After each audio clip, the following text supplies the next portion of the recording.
మాట్లాడదాం. తిరుపతిరావు గారు, good morning అండి. అందరికీ నమస్కారం. రాజేష్ గారు నమస్కారం. తిరుపతిరావు గారు ఏం చెప్తారు? నిన్న జగన్మోహన్ రెడ్డి గారు మాట్లాడిన కామెంట్స్ సంబంధించి, అంటే ఆయన ఇటు చంద్రబాబు నాయుడు గారి కుటుంబాన్ని కూడా తీసుకువచ్చారు, కనీసం ఏ రోజైనా కనీసం ఇంటికి పిలిచి ఒక 2 పూటల భోజనం అన్న పెట్టారంటే ఏంటి అసలు? అంటే అలా ఎప్పుడు పెట్టలేదంటారా? ఎందుకు ఆ అంశాన్ని తీసుకున్నారు? జగన్మోహన్ రెడ్డి గారికి ఎట్లా తెలిసింది? ఆయన చూసారా ఏమన్నా భోజనం పెట్టారా లేదా అనేది?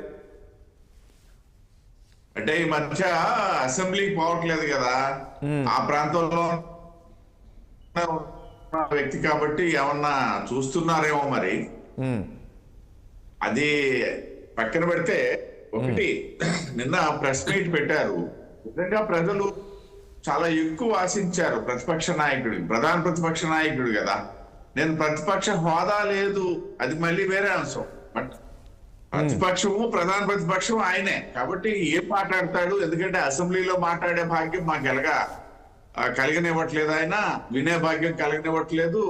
అసెంబ్లీలో ఈ ప్రభుత్వ వైఫల్యం, 100% మంది మా ప్రభుత్వాన్ని మెచ్చుకుంటారు చెప్పలేం కదా. కొంతమంది మెచ్చుకోలేని వారు ఉంటారు, వాళ్ళ తాలూకు ఆశ ఉంటది జగన్మోహన్ రెడ్డి గారు ఏం మాట్లాడతారని చెప్పి.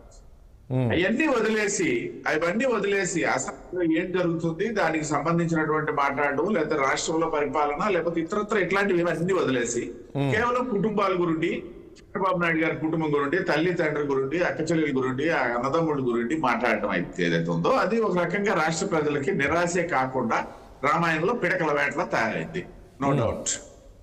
అయితే పోనీ సరే, ఇంకా ఆయన మాట్లాడిన దాని గురింటే మనం చర్చించుకుంటున్నాం కాబట్టి, సరే చంద్రబాబు నాయుడు గారి తల్లిదండ్రులకి, చెల్లెళ్ళకి, అన్నదమ్ములకి ఏం చేశారా ఏం చేయనా విజువల్స్ తో సహా ఉంది.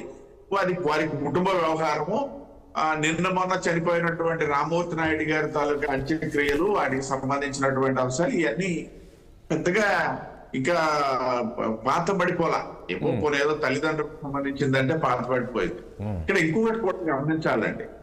సాధారణంగా చంద్రబాబు నాయుడు గారి తల్లిదండ్రులే కాదు, అంటే జగన్మోహన్ రెడ్డి గారి తల్లిదండ్రులు అనేసి అంటే వాళ్ళు ఆయన ముఖ్యమంత్రిగా చేశారు, డాక్టర్ గా, అటు ఇటు బెంగళూరు కర్ణాటకలో స్టడీస్, ఆ నేపథ్యంలో వారి తాలూకా ఆలోచన వేరే విధంగా ఉండొచ్చు. కానీ ఈవెన్ నా తల్లిదండ్రులు అయినా సరే, జగన్మోహన్ రెడ్డి గారి తల్లిదండ్రులు అయినా సరే, ఎవరి తల్లిదండ్రులు అయినా సరే, పల్లెల్లో ఉండేటప్పుడు పల్లెలను విడిచిపెట్టి పట్టణాలకి ఆ కొడుకులు ఎంత స్థాయిలో ఉన్నా రారు.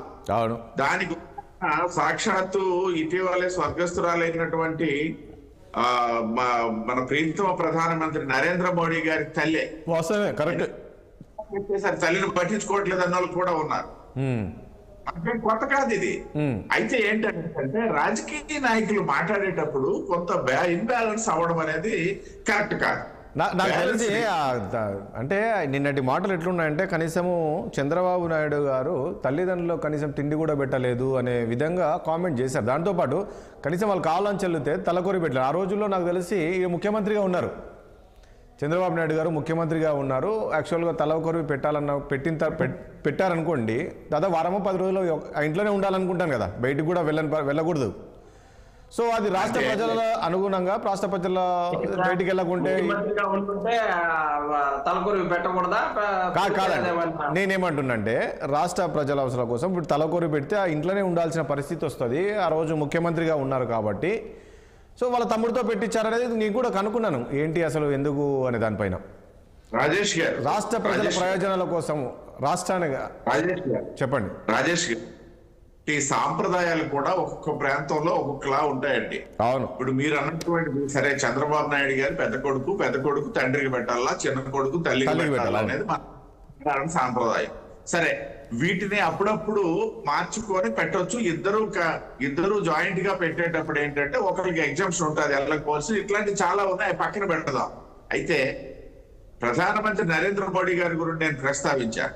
వారి మాతృమూర్తి చనిపోయిన నాడు జరిగినటువంటి సంఘటన ఈ ప్రపంచాన్ని అందరికీ తెలుసు. పొద్దున్నే చనిపోయారు అని చెప్పేసి వార్త బయటకు వచ్చింది.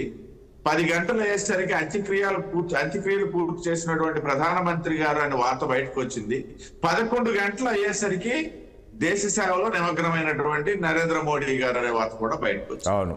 అంటే ఒక్కొక్క సాంప్రదాయాలు ఒక్కొక్కలా ఉంటాయి, కొన్ని ఎగ్జంప్షన్స్ అనేవి పెట్టుకోవచ్చు. ఉదాహరణకి ఇప్పుడు మా ప్రాంతంలో ఎక్కడ ఎలా ఉందో తెలియదండి.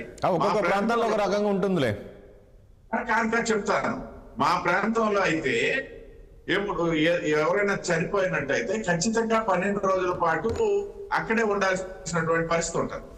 ఇదే ప్రాంతంలో కొన్ని సాంప్రదాయాల ప్రకారం కొన్ని కులాల్లో ఏంటంటే అంటే కాశీ వెళ్ళి ఆ అస్థికి నిమజ్జనం చేసి వస్తుంటారు ఎవరైతే ముఖాటిని పెడతారో వాళ్ళే. కాబట్టి ఇవి డిఫరెంట్ అండి. రెండవది ఏంటంటే ఇప్పుడు మన కర్మక్రియలు చేసేది మన కుటుంబాల్లో కర్మక్రియలు చేసేది బ్రాహ్మణ సమాజం. ఓకే. అదే బ్రాహ్మణ సమాజంలో ఏదైనా జరిగినట్టయితే వాళ్ళ 12వ రోజు నాడు మళ్ళీ దేవుని దర్శించుకోవడానికి దేవుని సేవ చేయడానికి వాళ్ళకి అర్హత ఆ ఎగ్జామ్షన్స్ ఉన్నాయి, లేదా అటువంటి ఏర్పాట్లు చేసుకొని వాళ్ళు వెళ్ళొచ్చు. మనం సంవత్సరం అయిన వరకు దేవాలయాలకి వెళ్ళడం శిఖర దర్శనం చేసుకోవాలన్నటువంటి ఈ సాంప్రదాయాలు వీటి గురించి కాదు. అసలు వీటి గురించి మాట్లాడడం తప్పు. జగన్మోహన్ రెడ్డి గారు ఈ సందర్భంలో మీ నుండి ఒక ప్రతిపక్ష నేతగా మీకు 40% ఓట్లు 11 సీట్లు పక్కన పెడదామండి. దాని గురించి మేమేమి 10 సార్లు ప్రస్తావించి మిమ్మల్ని ఎందుకు అవమానించడం? 40% ఓట్లు వచ్చాక మీరు గొప్పగా చెప్పుకున్నటువంటి ఒక ప్రతిపక్ష నేతగా మీరు అసెంబ్లీ జరుగుతున్నటువంటి తరుణంలో అసెంబ్లీకి హాజరు కాని తప్పు చేసి కనీసం అసెంబ్లీ జరుగుతున్న వాటి మీద మీరు ఏమన్నా బయట వచ్చి మాట్లాడినట్టయితే నిన్న మీరు మాట్లాడితే ఇవాళ అసెంబ్లీలో దాని గురించి సరైనటువంటి చర్చకి ప్రభుత్వం అవకాశం ఇచ్చేదేమో ప్రజలు మాట్లాడుతున్నారు. కానీ చంద్రబాబు గారు ప్రజలు ఏమన్నా ఆశించేవారేమో దాని గురించి ఏవో ఎప్పుడు పాడరా అన్నట్టు బాధమే సంపద సృష్టి. ఇంకా నేను కాక మొన్న వచ్చామో బాధ. నేను చెప్పేది వారి పేపర్లో వచ్చినటువంటి హెడ్డింగ్లే. ఇవేవో 2 మాటలు మాట్లాడేసి మళ్ళీ వ్యక్తిగతమైనటువంటివి కుటుంబాలకు సంబంధించి మీ కుటుంబం రోడ్డున పడడానికి మీరు కారకులు మీకు ఎందుకు ఆస్తుల గురించి గొడవలు ఎందుకు అవన్నీ ఏవో మీరు పరిష్కరించుకోవచ్చు కదా. అవునండి. ఇప్పుడు అదే కాదండి తిరుపతిరావు గారు నిన్న మాజీ ముఖ్యమంత్రి అదే చెప్పారు. ప్రతి కుటుంబంలో ఉంటాయి, ప్రతి కుటుంబం గొడవలు ఉంటాయి, కానీ దాన్ని మా కుటుంబంలో మీరు ఎందుకు రాజకీయాలు చేస్తున్నారు అంటున్నారు కదా. ఎవరు రాజకీయం చేస్తున్నారు? ఎవరికి పట్టింది? వారి కదా రాజకీయం చేసుకొని కుటుంబాన్ని బయట పెట్టుకొని తల్లిని బయట పెట్టుకొని వాళ్ళు రాజకీయం చేశారు. ముఖ్యమంత్రి పీఠం కోసం అక్కడ ఉన్నటువంటి ఆస్తుల కోసం. ఈవేళ ఎవరు పట్టిందండి? నేను చంద్రబాబు గారు అడిగా నేను వెనకేసుకొని రావట్లే ఆ పని చేసి చౌదరి గారు. నేనేం చెప్తున్నానంటే ఇవాళ కుటుంబం బయటపడడం ఏంటి? మీ కుటుంబాన్ని నువ్వు అధికారంలో ఉండేటప్పుడే స్వామి బయటపడిపోయింది. ఆ చెల్లేమో నేను వెళ్ళి నీకు బంధశత్రువు అయినటువంటి కాంగ్రెస్ పార్టీకి అధ్యక్షురాలు అయ్యింది. అదన్నీ ఇవాళ జరిగాయా? ఇవాళ అయితే చంద్రబాబు నాయుడు గారు అవన్నీ ఏముంది? చంద్రబాబు నాయుడు గారు అరెస్ట్ చేస్తే ఆయన ఏం చేసుకోలే కూర్చున్నటువంటి మీ కుటుంబం చిన్న భిన్నం అయింది, విచ్ఛిన్నం అయింది. ఇవాళ ఎవరిని బయట ఏడుస్తారు? ఇవాళ ఏం చేస్తున్నారు? ఇవాళ చేయడానికి ఏముంది? కాబట్టి రాజేష్ గారు నేను ఇప్పటికైనా ప్రతిపక్ష నేతకి ఒకటే విజ్ఞప్తి చేస్తుంది రాష్ట్రము. మీకు హోదా ఉందా లేదనేది కాదు. మళ్ళీ చెబుతున్నా, మీరు అన్నట్టుగా 40% ఓట్లు వచ్చాయి. రేపు వెళ్తే వస్తాయో రావో అది దైవాధీనం, ప్రజల తాలూకా దురదృష్టం ఉంటే వస్తాయి, అది వేరే విషయం. ఏమంటానండి సార్, మీకు ఇప్పటి వరకు ఉన్నటువంటి విశ్వాసం ఏదైనా ఉందంటే వేసిన ఓటర్ల తాలూకా మేలు కోరి ప్రజాస్వామ్యబద్ధంగా మీరు అసెంబ్లీ బయట పోరాడతారో అసెంబ్లీలో పోరాడతారో దానికి వ్యవసాయాలు మీకు సంబంధించినటువంటి అంశం. మీరు అంటున్నారు కదా అసెంబ్లీకి వస్తాను, ప్రతిపక్ష హోదా ఇవ్వండి, అసెంబ్లీకి వస్తానని కూడా చెప్తూ ఉన్నారు కదా. ఓకే. ఏంటి హోదా ఎవరిస్తారండి? ఎవరికి హక్కు ఉంది? ఇవాళ చంద్రబాబు నాయుడు గారికి ఉందా? సరే అదే సబ్జెక్ట్ వేరు. మళ్ళీ తిరుపతిరావు గారు మళ్ళీ మీ దగ్గరికి వస్తాను.